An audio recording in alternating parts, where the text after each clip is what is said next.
오늘의 말씀은 누가복음 22장 19절에서 20절 말씀입니다. 또 떡을 가져 감사기도 하시고 떼어 그들에게 주시며 이르시되 이것은 너희를 위하여 주는 내 몸이라. 너희가 이를 행하여 나를 기념하라 하시고 저녁 먹은 후에 잔도 그와 같이 하여 이르시되 이 잔은 내 피로 세우는 새 언약이니 곧 너희를 위하여 붓는 것이라. 아멘.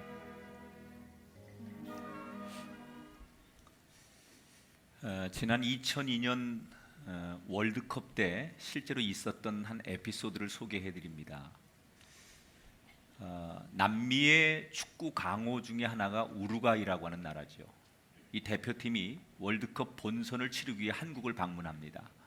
그리고 경기를 치르기 위해 천안에 캠프를 차리게 됩니다. 본선 경기를 앞두고 컨디션을 끌어올리기 위해 가볍게 경기를 해야 되기 때문에 시청이 추천한 어느 조기 축구회와 친선 경기를 치르게 됩니다. 축구를 잘한다는 남미의 강호 우루과이 팀과 대한민국의 천안의 어느 동네의 조기 축구회가 붙었습니다. 당연히 누가 예상해도 대충 해도 한 10대 0 정도의 승리가 예상이 됐습니다. 그런데 그날 경기 전반 30분, 후반 30분 경기를 치렀는데 결과를 보고 많은 분들이 깜짝 놀랐습니다. 우루과이가 이기긴 했는데 5골을 넣은 반면에 2골을 내줬습니다. 심지어 우루과이는 유럽에서 뛰던 주전들이 다 나왔는데 일개 조기 축구의 팀이 예상치 못한 경기를 펼친 겁니다. 이 경기 이후에 우루과이 선수들은 당황을 했고 우루과이의 기자들은 이 조기 축구회의 정체가 뭐냐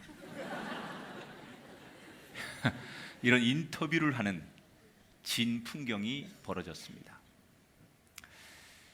우리가 세상에 살다 보면 너무나 확실하고 당연하다고 믿었는데 그럼에도 불구하고 예상을 뒤집는 일을 종종 만나요.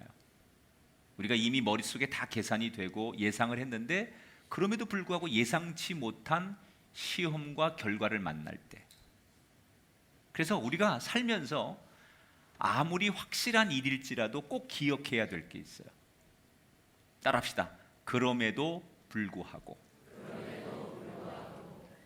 오늘 누가복음 22장 전반부에 3가지의 스토리가 나와요. 이 스토리를 통해서 우리는 인생을 살면서 그럼에도 불구하고 이 말을 꼭 새겨야 돼요. 지난 시간 여러분에게 설교한 내용이 이거였죠. 21장까지 예수님이 종말에 대해서 말씀을 하시고 다시 일상으로 돌아가서 성전에서 말씀을 전하십니다. 그런데 점점 더 많은 사람들이 몰려드는 거예요. 자, 이렇게 예수님이 이제 누가복음 21장까지의 사역을 마치고 오늘 22장으로 넘어오면 여러분 22장부터 뭘 기억해야 하냐면 예수님의 공생의 사역이 이제 22장으로 넘어오면 고난과 부활로 넘어가는 거예요. 이제 일상적인 공생애는 끝나고 예수님이 고난을 받으시고 십자가에 죽으시고 부활하는 이야기까지 이제 남은 누가복음은 진행이 됩니다. 오늘의 이야기는 이렇게 1절에서 시작되지요. 유월절이 다가오매 대제사장들과 서기관들이 예수를 무슨 방도로 죽일까 궁리했다. 자, 저를 보세요. 예수님의 인기가 높아지면 높아질수록 유대 지도자들은 점점 마음이 초조해지는 거예요. 지난 시간에 얘기했죠? 자기들에게 가지고 있던 종교라고 하는 기득권의 권력이 급격하게 예수님께 넘어가는 것이 두려운 거예요. 사람은 자기가 누리는 게 많을수록 두려운 것도 많은 거예요. 이 당시의 지도자들이 그게 두려운 거예요. 근데 때마침 이때가 언제였느냐? 6월절이 다가왔다 그랬어요. 여러분, 우리나라에게 제일 큰 명절이 언제죠? 설날이에요. 이스라엘 사람들에게 제일 큰 그 명절은 6월절이에요. 이스라엘 민족이 지키는 1년 중에 가장 큰 절기 명절이 6월절이에요. 6월절은 어떤 거냐면 이스라엘 사람들에게 자기들이 애굽에서 400년 동안 종살이를 하다가 자유한, 하나님이 그 애굽에서 자기들을 건져주신 그것을 기념하기 위해서, 그것을 잊지 말자, 그래서 지키는 절기가 이스라엘 사람들에게 6월절이에요. 그런데 그 6월절 명절을 지키기 위해서 지방에 있는 사람들 또는 외국에 있는 사람들이, 이스라엘 사람들이 다 예루살렘에 모이는 거예요. 예루살렘은 성전이 있는 곳이니까. 그런데 문헌에 보면 그 당시 6월절을 지키기 위해 예루살렘에 사람들이 모이면 최대 인파가 200만 명까지 모였대요. 무슨 얘기를 하면 좀 놀래고 그래요. 오늘 성가대 최고였어요. 근데 한 가지 1점을 내가 더 주고 싶은데 웃어 좀 웃어. 인상이 이것이나 무서워. 오늘 여러분의 표정도 좀 웃어요. 웃어. 집안에 무슨 우환들이 있으세요? 2000년 전에 여러분 예루살렘의 한 도시에 200만의 인파가 갑자기 모인다고 생각해 보세요. 지금 200만이 모여도 엄청난데 그 당시 작은 도시 200만 명의 사람들이 한꺼번에 운집한다면, 사람이 많이 모이는 곳에 여러분 늘 나타나는 현상 중에 하나가 뭐예요? 군중심리라는 거예요. 혼자 있을 때는 안 그런데 여럿이 사람이 있으면 군중심리가 생겨요. 그래서 용기가 생기고 같이 소리를 내는 게 인간의 심리죠. 자, 유대의 지도자들이 두렵기 시작한 거예요. 왜? 예수님의 인기는 막 치솟는데 지금 군중들이 200만 명이 모였고, 그러다가 예수님의 말씀의 은혜를 받고 저 군중들이 심리가 동요가 일어나서 소위 폭도가 일어나고 반란이 일어나면 어떻게 할까? 그래서 사실은 이 유대 지도자들은 지금 예수님을 죽이고 싶은데 이 군중들이 예수님을 너무나 좋아하고 인기가 많으니까 대중들의 인기를 의식해서 예수님을 쉽게 죽이지 못하는 거예요. 그래서 고민하는 거예요 지금. 그런데 이렇게 고민하고 있는 유대 지도자들에게 뜻밖의 이 지도자들을 도와줄 사람이 나타나게 되는 거예요. 어떤 사람이냐? 그가 바로 유명한 가룟 유다죠. 오늘 4절을 볼게요. 유다가 대제사장들과 성전 경비 대장들에게 가서 예수를 넘겨줄 방도를 의논했다. 자, 제자 중에 한 사람인 가룟 유다가 예수님을 넘겨주겠다고 자기 발로 찾아가서 예수님을 팔겠다고 거래를 하는 거예요. 고발하는 거죠. 그러자 유대 지도자들이 너무나 기뻐하면서 그 가룟 유다에게 사람들이 많이 모이지 않고 눈에 띄지 않는 틈을 타서 우리에게 은밀한 시간을 알려주면 예수를 체포하겠다. 이렇게 거래가 성사가 되는 거예요.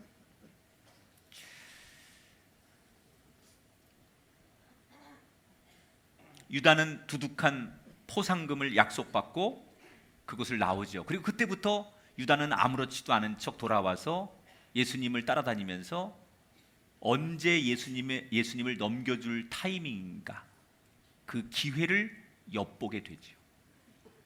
자, 여기서 이 가룟 유다는 분명히 예수님의 12제자 중에 한 사람입니다.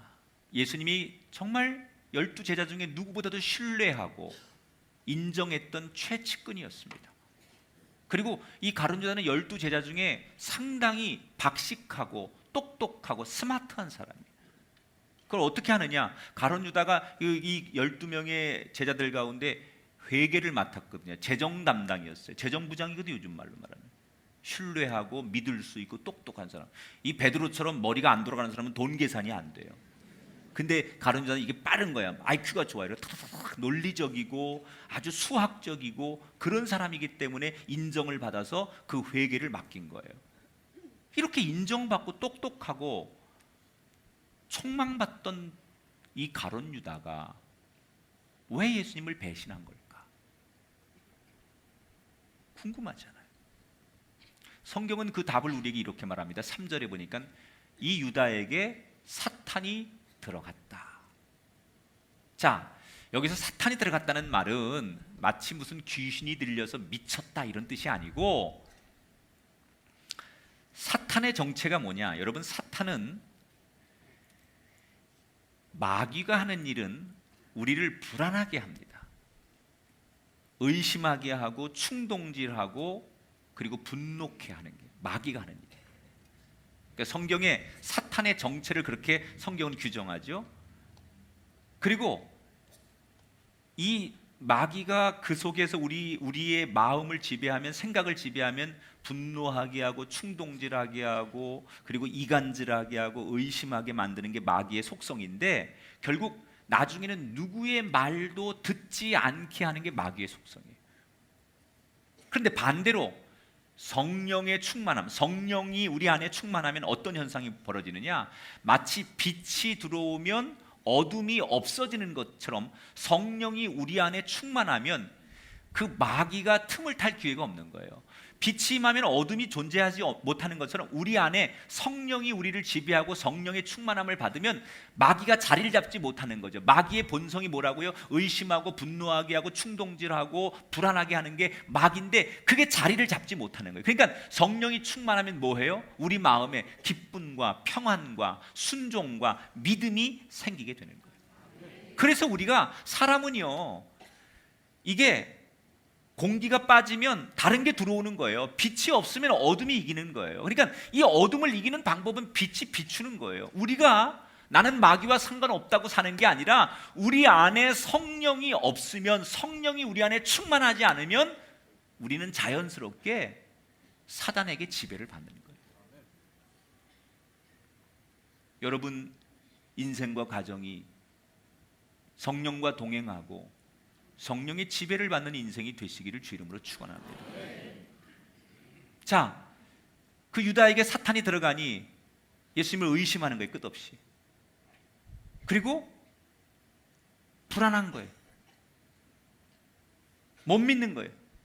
결국 예수님이 아무리 복음을 얘기하고 진리를 얘기해도 안 들리는 거예요. 안 듣는 거예요. 여러분, 성령이 없는 사람은요, 그래서 우리가 성령 체험을 안 하는 그리스도인 세상 사람들은 아무리 목사님이 하나님 말씀을 전하고 이게 진리라고 말하고 하나님 이야기라고 말하고 해도 뭐라 그래요? 안 듣죠. 에이, 말도 안 들어. 나는 안 믿어. 나는 못 믿어. 싫어. 이게 여러분, 이게 일상적인 거 아니에요? 그러나 성령이 충만한 사람은 하나님의 말씀을, 목회자의 설교를 어떻게 들어요? 복음으로, 진리로, 생명의 양식으로 듣는 거예요. 난 여러분이 이런 은혜를 경험할 수 있는 분들이 되시길 축원합니다. 자, 그러면 사단이 들어가기 전에 어떻게 해서 이 가룟 유다가 예수님을 의심하게 됐을까? 인간적인 측면으로 한번 볼게요. 이 가룟 유다는 예수님을 왜 배반했을까? 제가 이제 고민을 해본 거예요. 왜 예수님을 배반해서 결국 사단의 지배를 받게 됐을까? 두 가지 이유가 있을 것 같아요. 첫째, 예수님에 대한 실망감이 있었을 거예요. 가룟 유다가 예수님을 지금 믿고 쭉 예루살렘까지 3년 동안 쫓아오면서 예수님에 대한 기대, 환상은 어떤 거였냐면 정치적인 메시아. 우리 유대인들이, 이스라엘 사람들이 지금 로마의 지배를 받고 있는데 로마로부터 우리 국가를 독립시켜줘. 그래서 아마도 예루살렘에 딱 들어가면 예수님께서 제자들과 많은 군중들 앞에서 대권 출마 선언을 하실 줄 알았어요. 내가 이 나라의 왕으로 도전하겠습니다. 그래서 로마의 권력과 로마의 압제로부터 우리 유대인들을 구해내겠습니다. 여러분, 나를 지지하시고 나를 따라오십시오. 내가 여러분의 킹이 되겠습니다. 이렇게 멋진 정치적인 드라마틱한 왕으로 자기들의 리더가 될 줄 알았어요. 그런데 예수님이 예루살렘에 오셔서 뭐라고 그러세요? 나는 십자가의 고난을 받고 죽게 될 것이다. 그러나 다시 3일 만에 부활해서 내가 새로운 영적인 세상을 만들게 될 것이다. 이게 가룟 유다에게는 상상이 안 되는 거예요. 이해가 안 되는 거예요. 내가 생각한 예수님은 적어도 능력이 있어요. 탁월해요. 리더십이 있어요. 따라갈 만한 가치가 있는 분이에요. 그런데 예수님의 생각과 내 생각이 다른 거예요. 내가 생각하는 예수는 이 세상을 혁명으로 뒤집고 로마와 맞서 싸울 수 있는 강한 리더십이 있는 왕인 줄 알았는데 나는 죽겠다는 거예요. 그리고 죽은 다음에 또 살아난대요. 그리고 성령의 시대를 만들어서 새로운 세상을 만들 거니까 기다리라는 거예요. 이게 가룟 유다에게는 이해가 안 되는 거예요.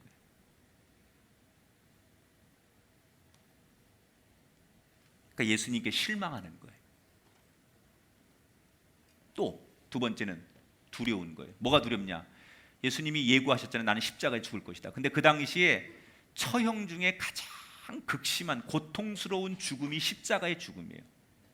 십자가에서 강도와 살인자와 이런 사람들을 처형할 때 이게 너무너무 고통스러운 처형 방법인데, 이걸 알고 있는 가룟 유다가 내가 예수님을 지금 쫓아다니는 제자 중에 측근 중에 측근이었는데 예수님이 이 십자가에 처형을 당하면 측근인 나도 결국 붙들리게 될 거고 나도 그런 처형을 당할 거 아니에요. 그러니까 너무 두려운 거예요. 내가 다른 건 몰라도 어떻게 내가 십자가에서 저런 고통스러운 죽음을 맞이할 수 있을까? 이런 두려운 생각이 드는 거예요.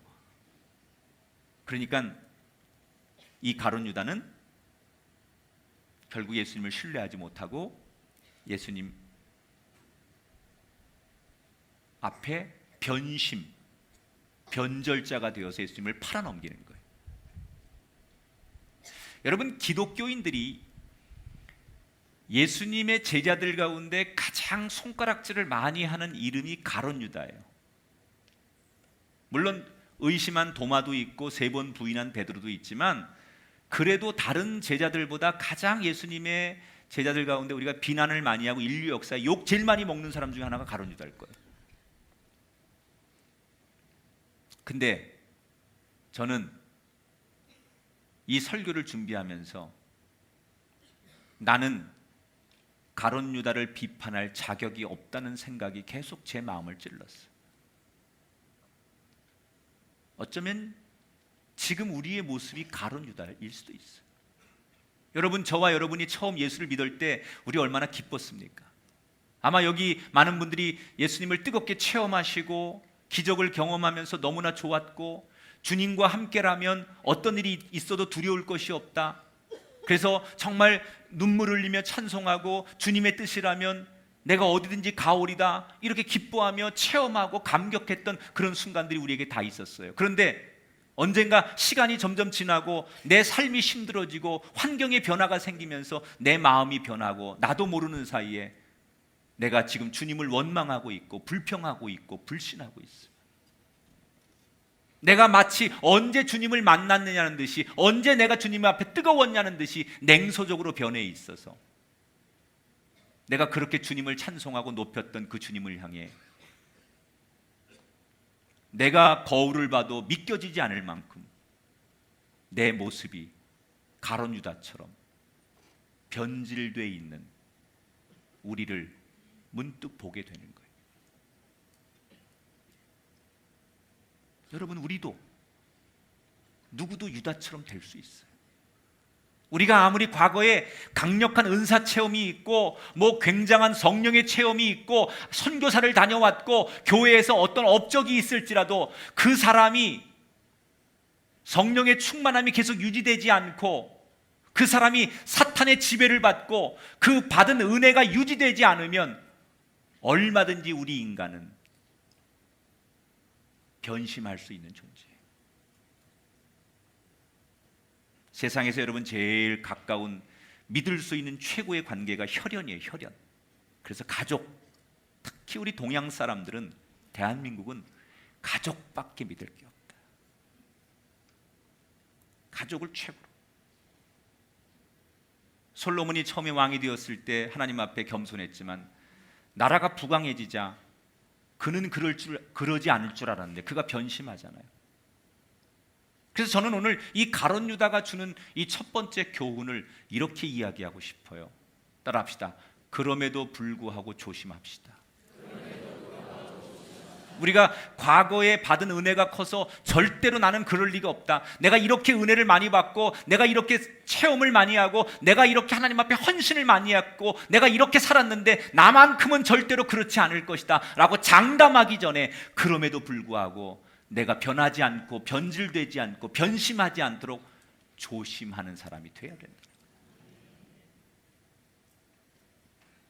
우리의 목표는 지금 잘하는 것이 아니라 최후의 승리자가 되는 거예요.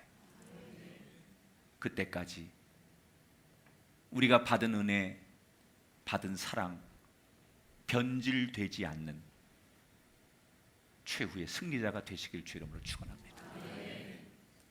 자, 이렇게 가룟 유다가 이제 예수님을 배신하지요. 그리고 며칠이 지납니다. 그리고 6월절이 되었어요. 자, 예루살렘에 모인 수많은 사람들이 이제 6월절 날 성전에서 예배를 드린 다음에 저녁이 되면 이제 가족들끼리 음식을, 6월절 음식을 준비해서, 우리로 말하면 떡국 같은 걸 만드는 거예요. 만둣국, 떡국 뭐 이런 거 만들어 가지고 자기들 가족끼리 이제 먹는 거예요. 그런데 그 200만 명이라고 하는 인파는 예루살렘에 사는 사람이 아니라 다 지방이나 객지나 외국에서 온 사람들이니까 방이 없는 거예요. 그래서 다 미리미리 예약을 해요. 그 예루살렘의 모든 방들을, 식당을 다 예약하는 거예요. 그래서 가족끼리 이제 가서 이제 6월절 음식을 만들어서 먹는 거예요. 자, 그런데 예수님이 그날 6월절 날 베드로와 요한을 이렇게 부르시더니, 야, 우리도 6월절 음식을 나눌 수 있는, 밥 먹을 수 있는 어디 장소를 하나 준비해봐라, 이렇게 말씀하시는 거예요. 그때 베드로와 요한이 일그러진 얼굴로 예수님을 바라봅니다. 왜? 참, 우리 예수님은 다 좋은데 현실 감각이 없어. 참 답답한 양반이야. 아니, 베드로와 요한이 생각할 때는 지금 바깥에는 6월절을 지키기 위해 온 인파들이, 여러분 율법에는 어떻게 되어 있냐면, 율법에는 6월절을 지킬 때는 그 성전이 있는 도시를 떠나면 안 돼요. 그래서 예루살렘을 떠나면 안 돼요. 그러니까 그 예루살렘 성 안에서 모든 그 인파가 다 머물러야 돼요. 그러니 수많은 사람들이 그 예루살렘 안에서 방을 구하고 식당을 구하니 이미 예약이 다 끝났을 거 아니에요. 없죠. 방을 잡을 수가 없죠. 있을 리가 없죠. 그런데 당일날, 그것도 예수님 참 현실 감각이 없다는 게, 미리미리 해야지 예약을. 말만 하면 되는 줄 알아. 현장에서 그거 하나 만들어내려면 얼마나 힘들지 예수님 모르고, 야, 우리도 가서 한번 준비해봐 이러고 현실 감각 없이 얘기하니까 제자들이 어이구 답답해, 어이구 답답해.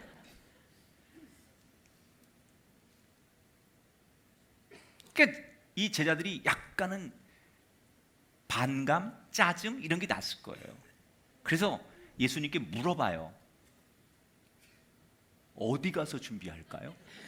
이게 공손하게 어디 가서 준비할까? 이게 아니에요. 어떤 거였을까요?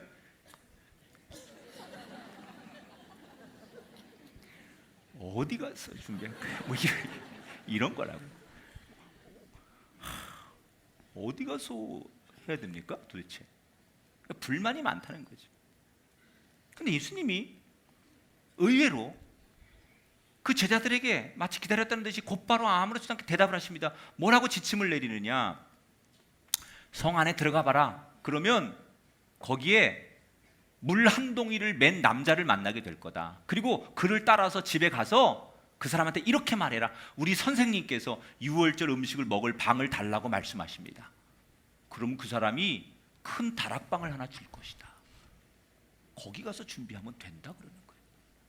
그런데 이 말을 들은 제자들이 이게 믿어집니까? 믿겨지지가 않는 거예요. 왜? 첫 번째, 물동이는 여자들이 메고 다니는 거야. 근데 예수님이 뭐라고요? 물동이를 맨 남자를 찾아라. 아니, 설사 물동이를 맨 남자를 만난다 할지라도 지금 예루살렘은 모든 예약이 다 끝났는데 방이 없을 텐데 그 남자 따라가서 뜬금없이 우리 선생님이 방 하나 달랍니다 해가지고 방이 나올 턱이 없다는 거예요. 아무리 예수님께서 지금 제자들 앞에서 지금까지 수많은 이적을 행한 것을 봤지만 두 사람은 여전히 예수님 말씀을 듣고도 의심을 가지고 예루살렘에 들어가게 됩니다. 여러분, 이게 인간이에요. 아무리 하나님이 우리에게 기적과 은총과 수없는 축복을 우리 삶에 날마다 부어주셔도 우리는 하루만 자고 나면 하나님이 내게 경험하게 하신 은혜와 기적과 은총을 여전히 의심하는 존재. 이게 인간의 본성이에요. 왜? 인간은 죄성이 있기 때문에. 그래서 인간은 죄인이에요. 여러분, 모든 인간은 죄인이에요. 갓난 아기들이 태어나자마자 우는 거 가르치지 않습니다. 부모가 배고프면 자지러지라고 가르치지 않습니다. 기저귀가 척척한데 안 갈아주면 발을 동동 구르라고 가르쳐주지 않습니다. 그런데 100일 된 아기가 지 마음에 안 들면 엄마 젖을 깨뭅니다. 이빨도 없으면서. 그리고 밤에 뭐가 불편하다는 거죠. 아기들은 말을 못하니까 하고 울죠. 밤에 엄마 잠 못. 그게 낮과 밤이 바뀌어서가 아니에요. 뭐가 불편하다는 거야, 애들이. 인간은 아무리 잘해줘도 다시 원점으로 돌아가고 죄성을. 예수님이 그렇게 많은 기적을 보여줬는데도 여전히 이거보다 더한 기적을 경험했는데도 의심의 눈을 가지고 들어갔다는 거예요. 그런데 어떻게 됐습니까? 막상 들어갔는데 어떤 일이 벌어집니까? 13절에 보니까 그들이 나가 그 하신 말씀대로 만나 유월절을 준비하니라. 따라합시다. 말씀하신 대로 그대로 되니라. 여러분, 여러분의 인생에 이 말씀이 꽉 박히게 되길 축복합니다. 예수님이 말씀한 그대로 이루어졌다. 할렐루야.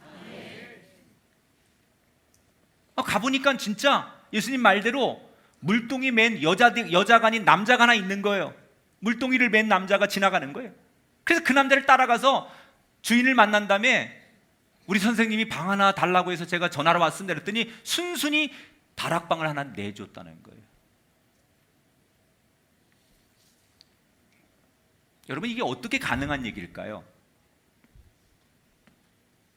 예수님의 전지성, 전능성, 이걸 보여주는 거예요. 예수님은 하나님이십니다. 인간이 갖지 못하는 전능성, 전지성, 초월성, 이게 예수님께 있다는 걸 말하는 거예요. 우리는 그걸 어떻게 할까? 그걸 어떻게 예수님이 알았을까? 미리 짜놓은 걸까? 미리 만나놓고 다 각본을 짜놓고 이렇게 툭 치고 이렇게 사기치고. 아니에요. 전혀 그런 게 아니에요. 그런데 어떻게 알았을까? 하나님은 모든 것을 계획하시고 모든 앞길을 인도하시고. 할렐루야. 이게 하나님이에요. 모든 걸 계획하시는 분. 근데 우리의 눈으로 보면 이게 상식적으로 말이 안 되죠. 근데 이 제자들이 뭘 하나 했느냐? 상식적으로 예수님 말이 안 되는데 어떻게 물동이 맨 남자를 만나며 지금 예약이 다 끝난 상태고 방이 없어 난릴 텐데 빈 방이 그때까지 남아있을 리가 없을 텐데 방을 달라면 순순히 내어줄 것 같냐? 근데 말도 안 되는 이 얘기를 그럼에도 불구하고 예수님 말씀대로 순종했더니 말씀대로 이루어지는 기적의 주인공이 됐어요. 우리가 살다 보면 내 현실과 하나님의 말씀이 도무지 맞지 않을 때가 있고 믿어지지 않을 힘들 때가 있어요. 내가 지금까지 배운 상식과 고정관념, 경험 때문에 하나님의 말씀이 이것과 충돌돼서 막힐 때가 있어요. 그때 여러분 기억하십시오. 억지로라도 그럼에도 불구하고 순종하면 나도 모르는 세상의 모든 일을 계획하시고 그 계획을 따라 세상을 이끄시는, 다스리시는 하나님 때문에 우리가 알지 못하는 은혜를 경험하게 될 줄 믿습니다. 그렇기 때문에 우리는 내 상식, 내 고정관념이 맞지 않더라도 하나님을 믿고 따라가기만 하면 기적의 주인공이 되는 거예요. 우리는 창세기부터 예수님의 부활의 얘기 이런 거를 너무 우리의 이성과 우리의 논리와 철학 이런 걸로 규명해 보려고 하는데, 때로는 인간이 아무리 똑똑하고 모든 지식을 다 동원해도 논리와 이성과 과학으로 증명할 수 없는 게 있다는 거죠. 성경에 그런 장면들이 많잖아요. 그런 부분은 따로 이것은 하나님의 영역, 신비로운 영역으로 해석하는 게 성경을 제대로 해석하는 거지, 모든 똑똑한 사람들이 이걸 인간의 힘으로 해석해 보려고 하면 성경은 해석이 안 된다는 거예요. 그 말이 그렇게 저한테 은혜가 됐어요. 자, 제가 무슨 얘기를 하려고 하느냐면, 예수님은 신비로운 능력이 있으시니까 이걸 아셨다고 쳐요. 그러면 그 다락방, 이 다락방을 내준 사람은 뭐죠? 이 사람을 어떻게 알았길래 지금 부르는 게 값이에요. 방이 없어서 방을 다 찾는 사람들이 넘쳐나는 시대예요. 이 방을 수없는 사람들이 달라고 그랬을 거예요 지금. 근데 이 사람은 이 방을 안 내주고 있다가 예수님이 달라고 하니까 내줬다는 거예요. 이 사람은 왜 그랬을까? 이게 신비의 영역이에요. 여러분, 살다 보면 문득 그냥 내 마음에 어느 날 갑자기 드는 생각이 있어요. 예를 들면, 내가 오늘 뭐 조그만 부동산 하나를 매매해야지 이렇게 계획을 하고 있는데, 계약을 하는 날 아침에 문득 그냥 나도 모르게 아무 이유가 없어, 팔지 말아야 되겠다, 그냥 그런 생각이 드는 거예요. 이유가 없어, 그냥 그런 생각이 들어. 다 매매하기로 했는데 문득 내 마음에 그냥 팔기 싫다, 팔지 말아야 되겠다, 그냥 가지고 있어, 그런 생각이 들어. 아무 이유도 없어. 바로 비슷한 상황이에요. 누가 말한 것도 아니고 무슨 어떤 다른 환경이 작용한 것도 아닌데, 문득 내 마음에 스쳐 지나가는 생각 하나가 딱 나를 지배하는데, 그게 나를 평안하게, 그래 더 욕심내지 말고 그냥 가지고 있지, 뭐 부모님이 주신 건데 이거 팔아서 뭐해, 그래 갈 때까지 가보자, 뭐 이런 마음으로 그냥 가는 거야. 이게 바로 뭐냐? 이게 바로 성령의 터치라고 하는 이런 거예요. 지금 이 마가의 다락방, 이 다락방을 내준 사람은 바로 그런 거죠. 왠지 남들은 방이 없어 막 이거 방값을 부르고 이걸 비싸게 막 지금 임대해주고 뭐 렌탈해주는데, 나는 그러기 싫은 거야. 괜히 갖고 싶은 거야.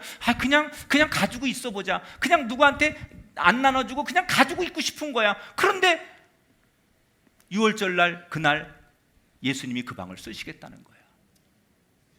그때는 몰랐는데 지나고 보니 그게 하나님의 사인이었고, 여러분, 그 주인이 내준 그 다락방이 뭐예요? 바로 유명한 최후의 만찬이 있었던 바로 그 방이에요.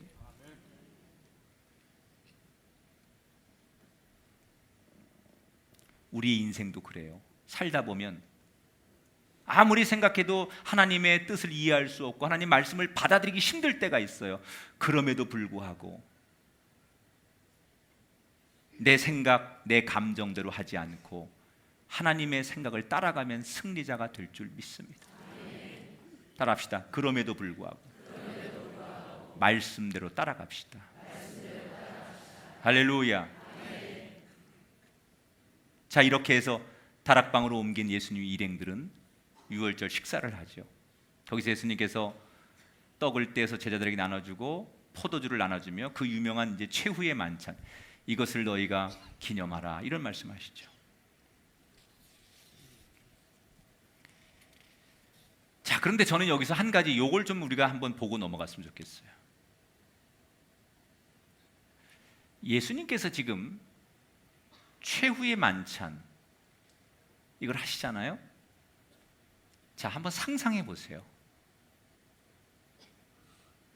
그 자리에는 지금 예수님을 배신한 가룟 유다, 예수님을 부인할 베드로, 그리고 조금 뒤에 이제 예수님이 십자가에 못 박혀 죽으실 때 두려워서 뿔뿔이 다 도망가는 제자들, 이걸 예수님은 다 알고 계셨어요.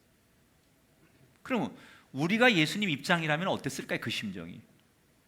그런 사람들하고 앉아가지고 그걸 다 알고 계시면서 그 사람들하고 함께 식사를 하면서 그들을 축복기도 해야 되고 그들에게 좋은 마지막 말씀을 줘야 되는 예수님의 심정이 어땠을까요? 여러분이라면 어땠을 것 같아요?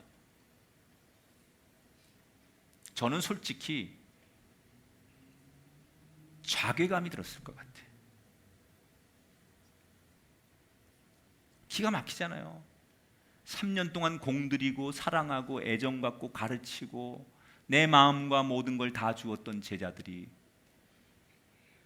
배신하고 부인하고 끝까지 자기를 지키지 못하고 자기 생각만 하고 도망다니는 이런 놈들을 앞에 놓고 내가 뭐 한 건가? 근데 예수님 어떻게 하셨어요? 다 알고 있었지만 끝까지 사랑하셨어요. 여러분, 이게 예수님과 우리가 다른 거예요. 이게 인간의 아가페의 사랑과 하나님의 로고스의 사랑이 다른 거예요. 우리는 상대가 그런 줄 알면 사랑 더 이상 못해요. 우리는 이런 걸 알면 사랑이 뭐야? 증오지? 용서가 안 되죠. 근데 주님은 어떻게 해요? 그런 줄 알면서도 그럼에도 불구하고 사랑하시는 거예요. 예수님 뭐라고 그랬어요? 요한복음 13장 1절에 보면 세상에 있는 자기 사람들을 사랑하시되, 따라합시다. 끝까지 사랑하시니라. 이게 예수님과 우리 인간의 사랑이 다른 거예요. 끝까지 사랑하시니라. 이 사람들이 연약하고 배신자고 나를 정말 궁지에 몰아넣는 사람이고 인간 이하의 행동을 하는 사람, 그런 존재들이지만 그럼에도 불구하고 사랑하셨다는 거예요. 여러분, 이 사랑이 2000년 전에 끝난 사랑이 아니라 지금도 ing로 이어지고 있는 사랑이라는 거예요. 우리를 보세요. 우리는 때때로 우리도 주님만을 위해서, 그래서 여러분 다 여기서 직분 받을 때, 집사님 서약하고 세례 받을 때 나는 하나님의 앞에 죄를 버리고 내가 하나님의 자녀로 살겠습니다 다 약속하셨잖아요. 장로님 되실 때 다 눈물로 장로님 되시고, 다 여러분 다 감격하고, 그리고 여러분 직분 받으시고, 여러분 임명 받을 때 다 여러분 그런 감격스러움으로 다 주님 앞에 섰잖아요. 그런데 나도 모르는 사이에 내가 변질을 되는 거예요. 때로는 말씀을 거부하는 거예요. 그런 나를 예수님은 내 모습 그대로 보시는 게 아니라 그럼에도 불구하고 내가 예수님을 부인하고 또 뭐 예수님의 가치와 사랑과 내가 교회와 이런 걸 부인해 버릴지라도 우리를 버리지 않으시고 지금도 돌아오기를, 회복되기를 원하시고 기다리시는 그 사랑의 주님, 그게 예수님이에요. 그래서 우리는 이 세상의 사랑으로 사는 사람이 아니라 예수님의 사랑으로 사는 사람이에요.